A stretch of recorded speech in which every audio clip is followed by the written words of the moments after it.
Hallelujah. प्रभु के नाम की स्तुति हो, परमेश्वर के नाम की महिमा हो। फिर से परमेश्वर का धन्यवाद। और आज हमने जो भजन संहिता हमने पढ़ा उसमें से कुछ बातों को हम देखेंगे, मनन करेंगे और हम समझेंगे कि प्रभु का ये वाणी आज हम लोगों के लिए क्या बातें करती है। हालेलुया। भजन संहिता जब हमने 24 अध्याय पढ़ा, इस 24 अध्याय में एक बात जो हमें समझना है वो है कि ये राजा दाऊद के द्वारा लिखा हुआ एक भजन है। 24 अध्याय भजन संहिता राजा दाऊद के द्वारा लिखा हुआ एक अध्याय है और ये परमेश्वर की महिमा का बखान करने वाला एक अध्याय है। हालेलुया। राजा दाऊद एक ऐसा व्यक्ति जो परमेश्वर को बहुत नजदीक से जानता था। हालेलुया। और नजदीक से जानने के बाद वो परमेश्वर के उन गुणों को बोलता है जो बाकी लोग जल्दी से समझ नहीं पाते। राजा दाऊद राजा होने के बाद भी वो जानता है कि उसके राजा का जो पद है वो किसकी ओर से है? परमेश्वर की ओर से है, क्योंकि परमेश्वर ने राजा दाऊद को राजा बनाया, अभिषेक किया। बहुत सारी घटनाएं राजा दाऊद के जीवन में हुई, बहुत सारी बातें राजा दाऊद के जीवन में हुई। उसके बाद भी जब राजा दाऊद प्रभु के महिमा को देखता है तो परमेश्वर के वचन में इस प्रकार वो लिखता है, जब उसके पहले आयत को लिखा है पृथ्वी और जो कुछ उसमें है यहोवा का ही है, जगत और उसमें निवास करने वाले भी। हालेलुया। इस संसार में सब कुछ जो कुछ हम देखते हैं किसका है? परमेश्वर का है। बाइबल हमें बताती है कि परमेश्वर ने 6 दिनों में सब कुछ बनाया। अब 6 दिनों में सब कुछ बनाया यानी कि मनुष्य को भी परमेश्वर ने कौन से दिन बनाया? 6ठे दिन बनाया, आखिरी दिन मनुष्य को बनाया। और मनुष्य को बनाने के बाद परमेश्वर ने क्या किया? वो विश्राम किया। अब यहां जब परमेश्वर को विश्राम करने की बात आती है तो बहुत सारे लोग सोचेंगे कि हाँ, परमेश्वर बहुत थक गए थे और वह कुर्सी डालकर बैठ गए, विश्राम किया। ऐसा नहीं है। बाइबल में लिखा है ना परमेश्वर कभी सोता है, ना ऊँगता है, ना वो कभी थकता है। तो परमेश्वर ने विश्राम शब्द का जब इस्तेमाल किया उसका मतलब है उनके बनाए हुए प्लान को उसने खत्म किया वहां पर, कि अब जो मैं बनाना चाहता था पृथ्वी पर वो मैंने बना लिया है, अब मैं इस काम को खत्म कर रहा हूं। वो विश्राम करने का मतलब ये नहीं है कि परमेश्वर थक गया था इसलिए वो विश्राम कर रहा है।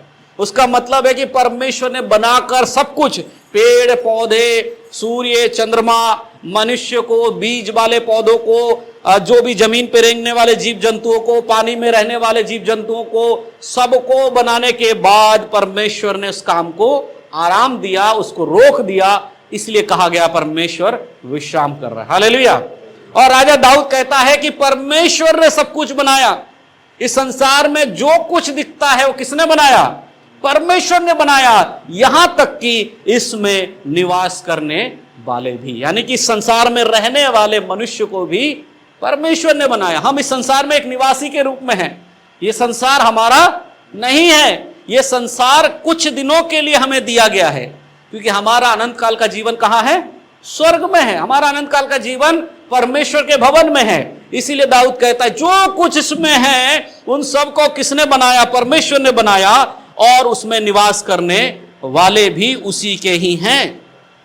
अब यहां उसको एक्सप्लेन करते हो, दूसरे आयत में लिखा है क्योंकि उसी ने उसकी नींव समुद्र के ऊपर दृढ़ करके रखी और महानदों के ऊपर स्थिर किया। इस संसार को परमेश्वर ने संभाल के रखा है। सब कुछ किसने संभाला है? बड़े बड़े पहाड़ आप देखते हो अपनी जगह से हिलते नहीं, वहीं पर खड़े हैं। समुद्र को देखो, पूरी दुनिया में 1/3 हिस्सा समुद्र है, उसके बाद भी वो अपनी बाउंड्री को लांघकर नहीं आते। जब तक परमेश्वर नहीं चाहता तब तक वो अपनी जगह छोड़कर नहीं आते। उन सबको कौन रोक के रखता है? परमेश्वर रोक के रखता है, क्योंकि परमेश्वर की आज्ञा के बिना वो सब कुछ नहीं होगा। इसीलिए दाऊद जानता कहता परमेश्वर ने सब कुछ स्थिर करके समुद्र को भी दृढ़ करके रखा हुआ है।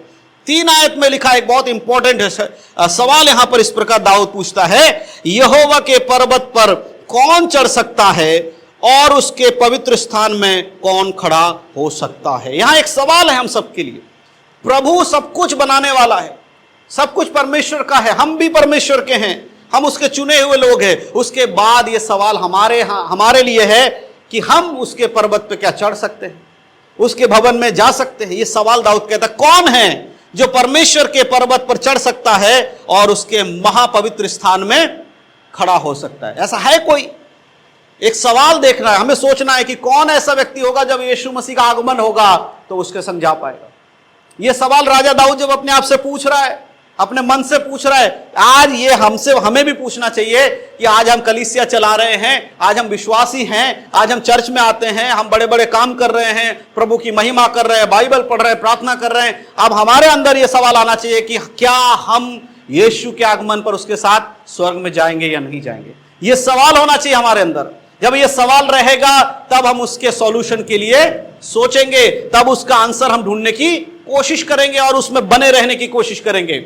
और 4 आयत में उसका आंसर देते हुए दाऊद कहता है, जिसके काम निर्दोष और हृदय शुद्ध है, जिसने अपने मन को व्यर्थ बातों की ओर नहीं लगाया और ना कपट से शपथ खाई।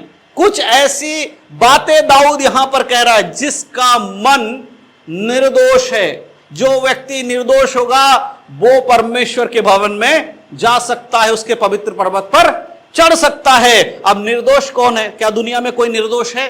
आज के अगर इस वचन को हम देखें तो हमें आज समझना कौन है निर्दोष। कोई निर्दोष नहीं है सिवाय एक के, और वो कौन है? वो है प्रभु यीशु मसीह। क्योंकि बाइबल में लिखा है उसके ऊपर कोई भी दोष साबित नहीं हुआ। उसको नीचे से लेकर महायाजक ने पहले परखा, उसके बाद राजा हेरोदेस के सामने उसको खड़ा करा गया। राजा हेरोदेस ने उसके अंदर कोई दोष नहीं पाया।